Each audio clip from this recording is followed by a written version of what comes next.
वह Haridwar railway station पर उदास बैठी थी।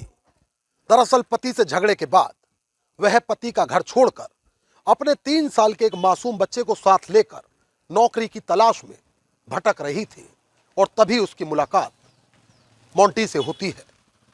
मोंटी उसे मीठी मीठी बातों में झांसे में ले लेता है और उसे नौकरी का झांसा देकर अपने साथ रेल में सवार करके अपने गांव ले आता है। मगर उस वक्त कौन सोच सकता था कि उसके बाद वो होने जा रहा है जो 2 राज्यों में हड़कंप मचा देगा। नमस्कार, आदाब दोस्तों, मैं आपका साजिद सैफी हूं और आप हमारी खास पेशकश बेपर्दा देख रहे हैं। और बेपर्दा में आज बात बुलंदशहर की उस सच्ची घटना की जिसे देखने के बाद आप मानेंगे कि कई बार अनजान व्यक्ति की बातों पर भरोसा करना कितना घातक साबित होता है।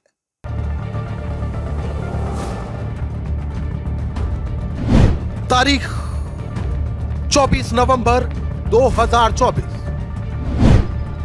वक्त दोपहर करीब 12 बजे। स्थान गांव कुरली, थाना गुलाउठी, बुलंदशहर, यूपी। कुरली में स्थित गौशाला के केयरटेकर रविंद्र और गौतम गौशाला के ठीक पीछे जंगल से मिट्टी निकाल रहे हैं।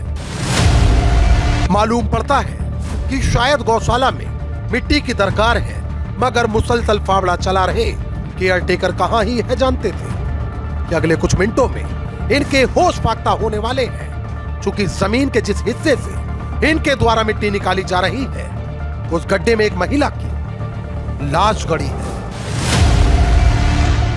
जी हां, बिल्कुल ठीक सुना आपने। चूंकि जहां से मिट्टी की खुदाई की जा रही है बिल्कुल ठीक उसी गड्ढे में एक लाश दबी है, मगर लाश किसकी है और किसने उसे यहां दफन किया यह साफ होना अभी बाकी है।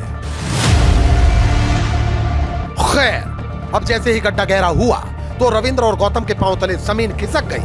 मिट्टी से महिला का हाथ बाहर आते देख उनके माथे पर पसीना आ गया, जबकि अब उनके द्वारा तत्काल इसकी सूचना पुलिस को दी गई। सूचना महिला को जंगल में दफनाए जाने की थी, लिहाजा न केवल गुलाउटी पुलिस बल्कि बुलंदशहर एसएसपी श्लोक कुमार, सिकंदराबाद सीओ पूर्णिमा सिंह समेत पुलिस के तमाम आला अधिकारी खुद मौके पर पहुंचे। महिला का शव शत विशत था। प्रतीत होता है कि जैसे किसी मंझे हुए शातिर अपराधी ने महिला के सिर और चेहरे पर किसी वजनदार हथियार से प्रहार किए और फिर उसके द्वारा हत्या कर शव को जमीन में गाड़ दिया गया। महिला की शिनाख्त के लिए आसपास के सभी थानों में दर्ज गुमशुदगी के सभी मामलों की फाइल्स के पन्ने एक बार फिर पलटे जाने लगे। पहले थाना पुलिस अनुमान लगा रही थी कि हत्या के बाद लाश को यहां डंप किया गया होगा, लेकिन एसएसपी यह जान चुके थे कि क्राइम सीन यही जंगल है। मगर कैसे, यह जानने के लिए हमें एक दिन पीछे लौटना होगा। तारीख 23 नवंबर 2024, यानी घटना वाले दिन से एक दिन पहले। समय अल सुबह का वक्त। स्थान गांव कुरली, गुलाउठी, बुलंदशहर। दरअसल महिला की लाश बरामद होने के ठीक एक दिन पहले गांव कुरली में एक 3 साल का मासूम बच्चा भटकता हुआ पहुंचा। चूंकि बच्चा छोटा था, ऐसे में वह अपने परिवार के मुतालिक कुछ भी बताने में असमर्थ था। काफी जद्दोजहद के बाद भी जब ग्रामीण बच्चे से जुड़ी कोई जानकारी न जुटा पाए तो उन्होंने पुलिस को आगाह किया। पुलिस द्वारा सोशल मीडिया समेत मुख्तलिफ माध्यमों से बच्चे की पहचान के तमाम प्रयास किए गए, मगर बावजूद इसके पुलिस के हाथ कोई सफलता नहीं लगी। खैर, कहानी के इस पहलू पर हम एक बार फिर वापस लौटेंगे, मगर उससे पहले हमें एक बार फिर क्राइम सीन पर लौटना होगा। चूंकि मामला बेहद सनसनीखेज और पेचीदा था, लिहाजा ब्लाइंड मर्डर मिस्ट्री को सुलझाने के लिए अब एसएसपी श्लोक कुमार ने थाना पुलिस के अलावा सर्विलांस, स्वाट टीम समेत कुल 4 टीमों को लगाया, जबकि जल्द से जल्द महिला की पहचान और हत्याकांड की गुत्थी सुलझाने के लिए अब सीओ पूर्णिमा सिंह की अगुवाई में टीमों ने जांच को आगाज किया। पूरे मामले की मॉनिटरिंग खुद एसएसपी ने शुरू की। सबसे पहले सर्विलांस की टीम ने बीटीएस के माध्यम से क्राइम सीन पर बीते 2 दिनों में रात में एक्टिव रहने वाले मोबाइल्स के नेटवर्क का पता लगाना शुरू किया, जबकि पुलिस की एक टीम द्वारा क्राइम सीन की जानिब जाने वाले सभी रास्तों पर लगे तकरीबन 30 किलोमीटर तक के सीसीटीवी कैमरों की फुटेज खंगाली गई। इस दौरान पुलिस के हाथ कुछ महत्वपूर्ण सुराग जरूर लगे, लेकिन उधर जब सभी थानों और आसपास के जनपदों में भी मरने वाली महिला से जुड़ी कोई जानकारी पुलिस हासिल न कर सकी, तो पुलिस ने सोशल मीडिया का सहारा लिया।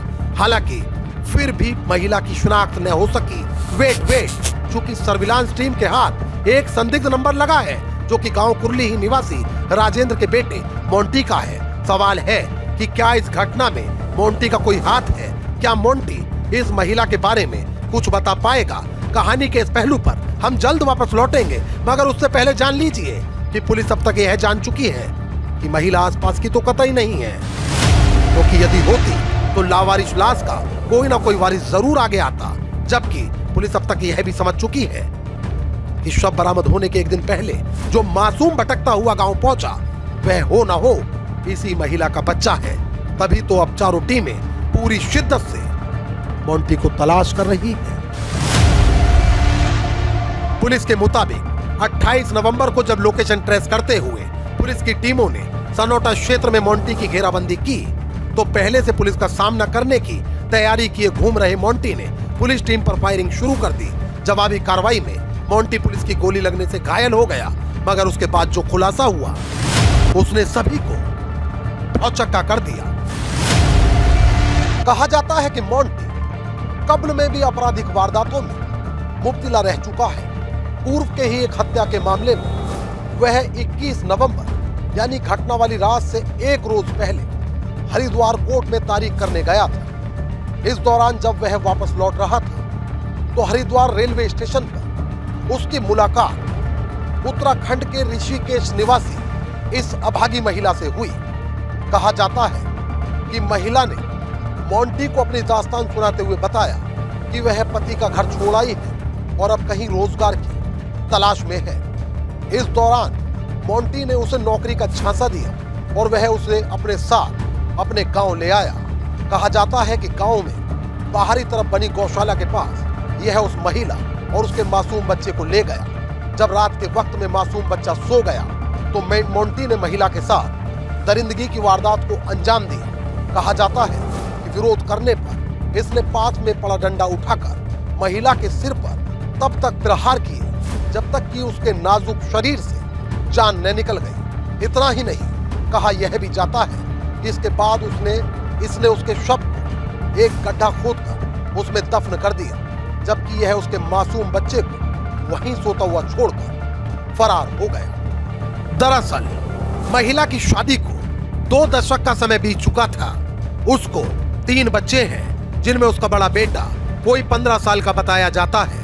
कहा जाता है कि महिला का पति शराब का आदी है, जिसके चलते पति से झगड़े के बाद उसने उसका घर छोड़ दिया।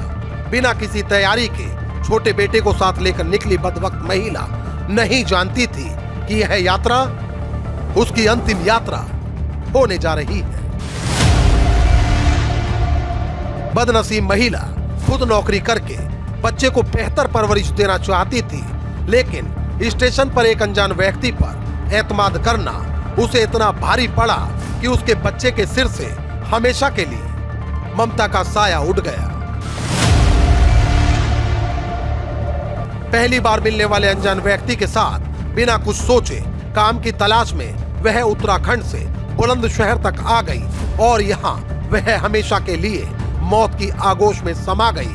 गौरतलब है कि शव बरामद होने के अगले कई दिनों तक भी जब महिला की शिनाख्त नहीं हो सकी, तो पुलिस ने नियमानुसार उसका बुलंदशहर में ही अंतिम संस्कार करा दिया, जबकि उस वक्त उस बच्चे को भी चाइल्ड हेल्पलाइन भेज दिया गया था।